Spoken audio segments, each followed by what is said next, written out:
Now, most people would say, well, I roughly know what I spend and I roughly know what I earn, so then what could be the added benefit to tracking my finances beyond that? Or people think that tracking your finances and making a budget are the same thing. They are not. When you make a budget, you're purposely trying to force a certain path of spending. But when you track your finances, you're simply just an observer into your spending and you're making that data available to you. And there's a lot of auxiliary or extra benefits that you get just from simply doing that and not making a budget. So I want to talk about a few of those today. The first of the examples that I'm thinking of goes back almost 100 years to the 1920s. Here in the United States, there was a series of studies conducted by researchers in some factories in Illinois. These researchers, they went to these factories and they tried to perform a series of studies known as the illumination experiment that would attempt to figure out if there were any optimizations that they could do at these factories to try to get increased productivity out of the factory workers. So in these series of experiments, in the illumination experiment, they would play with the lighting of these factories to see if it would have any effect on worker productivity. First, they increased the lighting, right? They made the lights brighter at this factory, and then they observed the changes in productivity. And what they saw was an increase in productivity due to the lighting. Okay, cool. Then they dimmed the lights at the same factory, and they saw a increase in productivity as well. So they increased the lights, saw an increase in productivity. They decreased the lights, and they saw an increase in productivity. And so the researchers would say, must be a fluke. It can't particularly mean much of anything.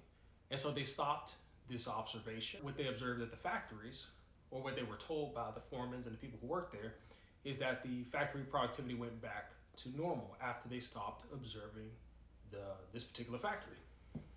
So they went back, they performed the experiment again, and they saw the same results. Increase in productivity when they increased the lights, and an increase in productivity when they decreased the lights. And so these researchers had to be onto something, even if they didn't know what it was. Whatever this something was independent of the fact that they were changing the lights. The lights were dim or the lights were bright. It didn't matter. But it was dependent on the fact that they were there and they were actively taking observations. Now, of course, in these studies, the factory workers knew that the researchers were there, and they knew when the researchers left. These scientific insights into human psychology would later be formalized into what was known as the Hawthorne effect. The Hawthorne effect simply states that when people know that they're being observed, they tend to perform better at whatever tasks they're doing. People knew that they were being observed, and so they performed better, independent of whatever was going on with the lights. And when people knew that they weren't being observed, they went back to the previous behavior. The Hawthorne effect has been observed across a number of different industries over the decades since the original studies began. And so the Hawthorne effect is certainly real. What does the Hawthorne effect have to do with tracking your personal finances?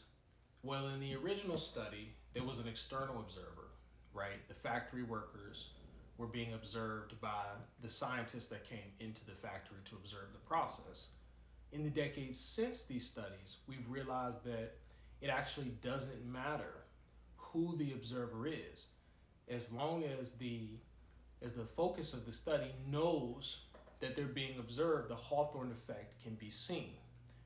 So that means that we can act as our own observers into our finances, and all we have to do is track our finances to do that. All we have to do is track our finances in order to get this result. So why does it work? Why does the Hawthorne effect work? What's going on? So the Hawthorne effect works because it introduces accountability. We're all familiar that there are versions of ourselves that don't really have a particular interest whether or not we accomplish the financial goals that we set out to do. But when you track your finances, you essentially create another version of you that does care about the outcomes you want. Now, there's a version of you that doesn't care, then there's a version of you that does, and they're always going to be in conflict. But now there are at least two of them, right? Now that you track your finances, the second one also exists. Most of the time, in the beginning, you're still going to choose the version of you that doesn't particularly care for the outcomes that you want, and you're not going to get the outcomes. But now that that second version of you exists, you're going to start choosing the path that allows you to accomplish your goals. When there are these two versions of you, every decision has to be made twice. The first decision is whether or not you care on this particular day and instance, whether or not you're being observed. And then the second decision is what will you do now that you know that you are being observed? And about 80% of the time in the beginning, you'll pick the result that you've always picked, right? You'll perform the same behavior that you would have performed otherwise. But in a very small percentage of opportunities, you'll start choosing the different behavior. And over time, if you observe this process often enough, if you track your finances for often enough, you'll find yourself picking the alternative behavior more often. And once you do that for long enough, you'll see that these small changes in your behavior, I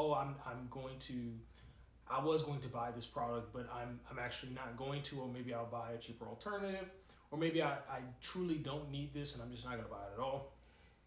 You start making those decisions more often, and those decisions, they stack up over time. And so because you track your finances over the course of a month, you're going to see the results of that. Or over the course of 2 months or 3 months, you're definitely going to see the results of that. And what that does is that it produces a positive reinforcement for you.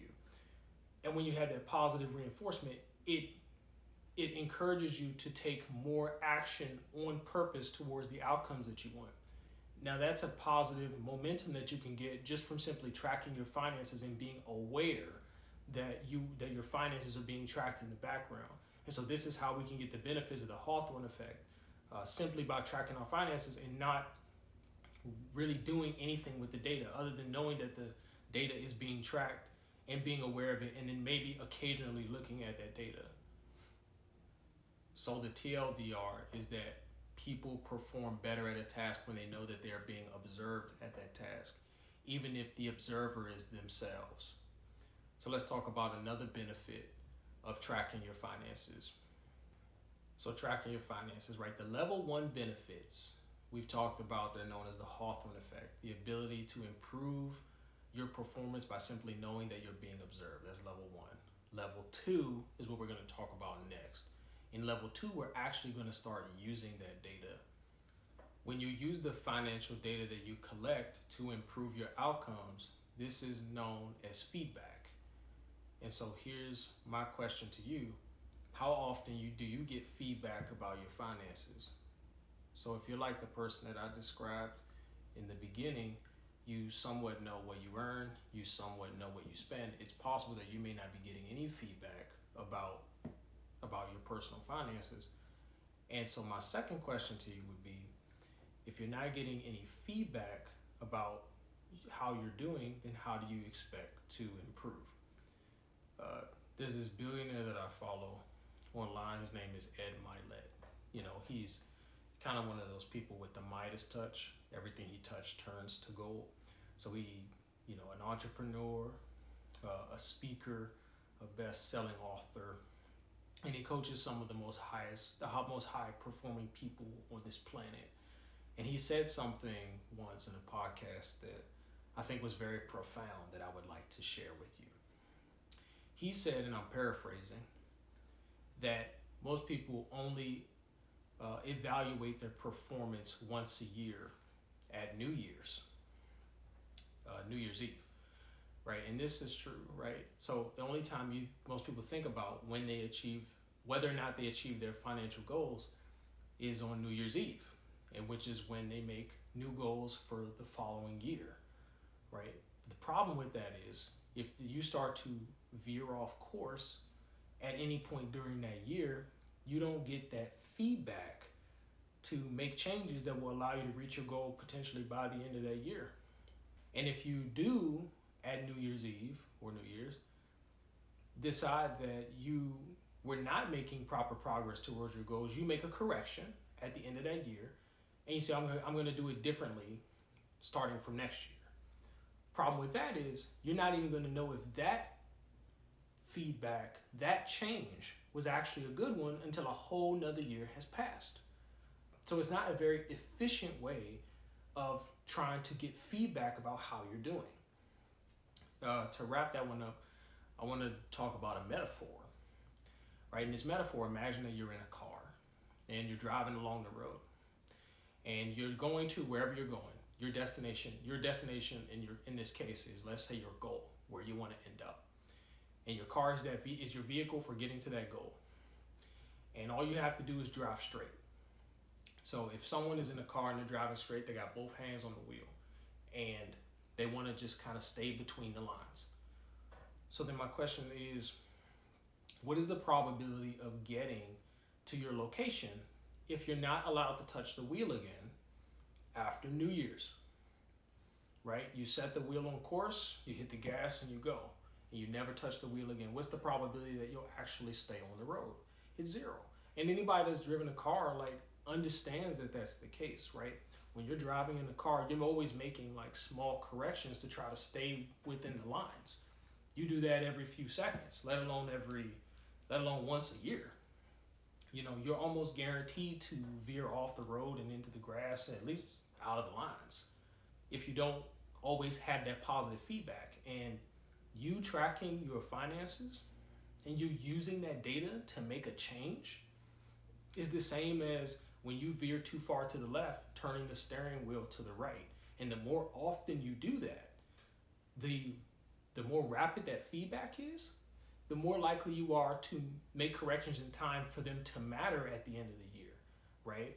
A budget is about restricting the purchases of the things that you actually want. But tracking your finances and getting that rapid feedback is simply about making sure that that the things you're paying for now are things that you actually want to pay for. Every time I go through this experiment with somebody, they always find some things that they're paying for that they're not aware that they're paying for. So simply going through this effort of getting rapid feedback about your finances can allow you to eliminate a lot of things that you're paying for, but that you don't want to pay for.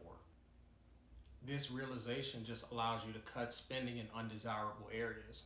So just like that, you already have some savings from the observations and the human psychology changes from the Hawthorne effect, but then also this rapid feedback that you're getting as you evaluate your budget on a regular basis. You get to see whether or not you're spending on things that you actually want to spend on. And if you're not, then you can reduce spending in those areas. So that already produces saving and no budget is required to do that. The TLDR is that the more rapid feedback that you get on your personal finances, the more likely you are to make changes in the proper direction. Most of the high performers in this world, they always track their progress towards a goal. And they don't track it once a year or even twice a year. They may evaluate their performance on a monthly, a weekly, or even a daily basis. I've personally been tracking my finances for about 5 years. And I can just say in my mind, when I do the comparison between how I'm doing with my finances now and how I was doing with my finances back then, of course I have nothing to compare it to because I wasn't tracking the data back then. But I know that my performance has been way better over the time frame that is much closer to present day, and it's not even close. I track my finances on a daily basis, but that doesn't mean that I look at them on a daily basis. The information is just available to me on a day-by-day breakdown if I need that level of specificity. So let's say that I've convinced you that tracking your finances may be something that is at least worth attempting, right? You hear about the benefits of the Hawthorne effect, the abilities of knowing that you're simply just being observed. And you hear about the benefits of being able to have that rapid feedback and being able to trim these excess pieces of your spending off of spending that maybe you don't even know that you're spending. If you see potentially some benefit in that, then maybe you want to track your finances. The best way to do that is to use a bunch of financial apps that are available that track all this data for you so that you don't have to do it. So next we're going to talk about what those apps are and kind of some general overview of them and how they work. So the apps that are most currently used to track people's finances, I'll give you the 3 that are most used, and I'll give you the one that I also use. So the first of the 3 that I want to briefly discuss is called Personal Capital, or Empower is its new name. The company had gotten bought out a couple of years ago, and so they went through a rebranding. But the overall app is still the same. So Personal Capital allows you to track your net worth, your income, your expenses, among a lot of other different things. Mint, which is made by a company called Intuit. Intuit makes other apps known as QuickBooks, which is used for small business owners. And they also make TurboTax, which is used for simple tax solutions for people. So this is a reputable company that has many years and a lot of experience in the industry. Third app's called YNAB. YNAB, YNAB, short for You Need a Budget. But the app does a lot of other things as well, as far as checking your income, your net worth, and all these other things. All three apps are good. Of the three, I've used Personal Capital, and I continue to use Personal Capital now. I've been using it for 5 years. I've also used Mint. I've used Mint for a number of years, and that app is very good as well. I've heard YNAB is very good as well, although I haven't tried that one. All three of these apps are free-ish. Personal Capital is 100% free. Personal Capital / Empower is 100% free. Mint has a free tier and a non-free tier. YNAB has a free 30-day trial and then a month-by-month charge after that. But these are the three apps that are most commonly used for this, for tracking people's finances. I'm not going to get into the particulars of how the apps work today because that could be an entire video in itself.